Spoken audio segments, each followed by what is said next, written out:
சும்மா வேடிக்கை பார்த்துட்டு ஒண்ணு வாங்குறதா ஒண்ணு இல்ல. போ கொண்டாட ஏமாந்தா அப்படியே எடுத்துட்டு போயிடுறது. இப்படித்தான் போன தடவை பட்டாபிஷேகம் செட்ல வரதன் தலைமையில வச்சிருந்த செருப்பு சதையை காணும். இன்னதான் திருடுறதுன்னு கணக்கு எல்லாம் போச்சு. ஏன் தம்பி நீங்க தான் பெரிய சாமி உள்ள மகனா?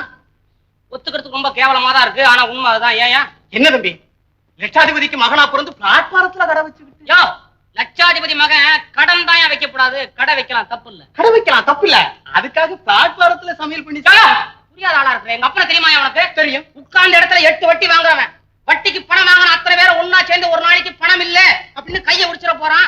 நாங்க அத்தனை பேர் எங்க அப்பனுக்கு படுக்கை உடிச்சிட போறோம். அப்புறம் இந்த பிள்ளைகள் எல்லாம் யாரையா பாத்துக்கிறது? அதுக்காக இப்பவே ஒத்திக்க பாத்துக்கிறேன். அதுக்கு பொம்மை கடை வச்சுதான் 8 பிள்ளைகளையும் பாத்துக்கிறேன். ஐயோ, முதல்ல பொம்மையை பாத்துக்குவேன், அப்புறம் பிள்ளைங்களை பாத்துக்குவேன். ஏயா இதெல்லாம் கத்திரிக்காயா கொத்தவரங்காயா அழுகி போறதுக்கு? எப்படி புடிச்சு வைக்கிறோமோ அப்படியா இருக்கும்யா பொம்மை. மனுஷனா நிமிஷத்துக்கு நிமிஷம் மாறுறதுக்கு. ராமர் பத்தியா 15 வருஷத்துக்கு முன்னால புடிச்சு வச்சது இன்னும் ராமரே தான். ஏன் பொம்மையா இருக்கிறதுனால.